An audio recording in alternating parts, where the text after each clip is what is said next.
Welcome back to Comic Book Historians. I'm Alex Schran. Go to click on that juicy red subscribe button down below. And don't forget to order my book, Understanding Superhero Comic Books. Now today we're talking about Milton Caniff, a renowned cartoonist known for the remarkable impact that his comic strips had on the comic book world. Through his unique style of character representation, political, and social issues. Today we're going to talk about 11 key works and accomplishments of his that affected the comics industry.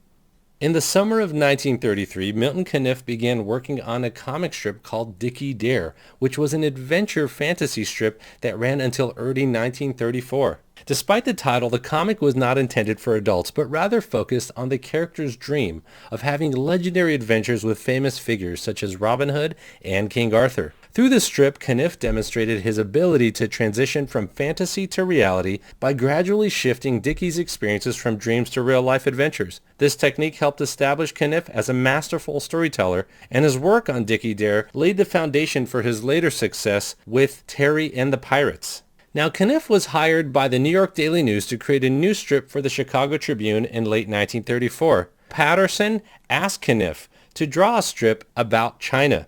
So he researched extensively to create what he felt was an accurate depiction of Chinese life and history. He discovered that some Chinese families had a history of piracy, which inspired the creation of the strip Terry and the Pirates. The strip depicts the adventures of a young boy named Terry Lee, who travels with his adult companion Pat Ryan to different locations, encountering pirates and other fascinating characters. Now, Milton Caniff was also known for his innovative approach to character development. Caniff aged Terry Lee in real time over the course of 12 years, from 1934 to 1946. This was considered risky at the time as it could potentially affect the brand permanence of the comic strip. However, Caniff went ahead with the aging of Terry Lee as he believed it was essential to the character and the strip's growth and development. Much like Stan Lee would age characters like Peter Parker in real time in the first 10 years of that Marvel Comics period, which goes against the illusion of change.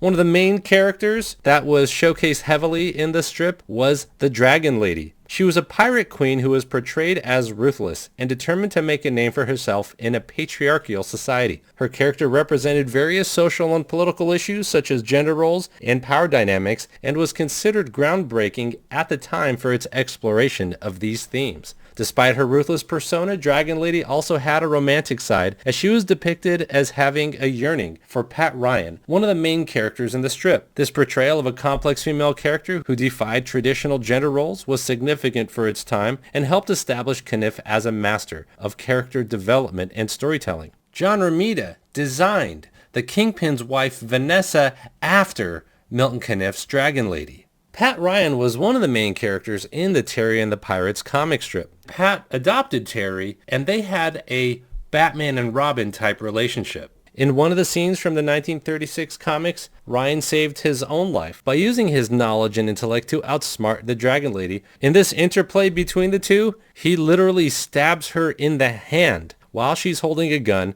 to prove that the pen was mightier than the sword.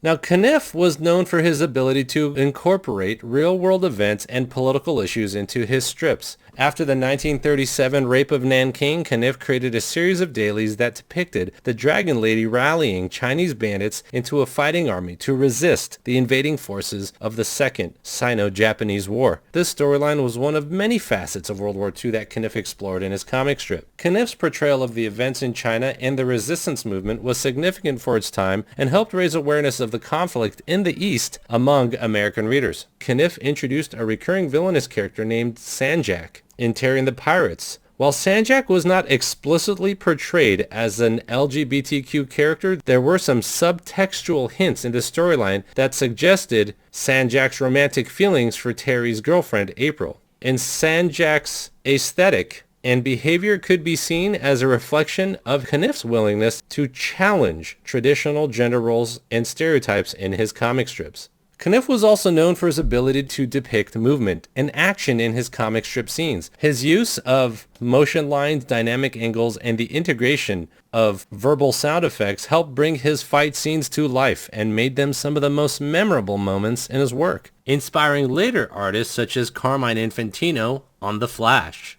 Caniff was also highly skilled in portraying emotion in his comic strips. One example of this was in the October 1941 storyline, where Caniff depicted the characters Dude Henning and Terry processing the death of Dude's love interest, Raven Sherman. Caniff used a variety of techniques to convey the character's grief and emotional turmoil. He used close-up shots to show the character's facial expressions and body language. The result was an emotionally impactful storyline that resonated with readers. John Romita discussed that Raven Sherman's death influenced the production of the death of Gwen Stacy in The Amazing Spider-Man. Caniff was also skilled in exploring various genres in his comic strip work, including the war genre. During World War II, he used his talents to depict the elegance and uncertainty of air and land battles in his comic strips.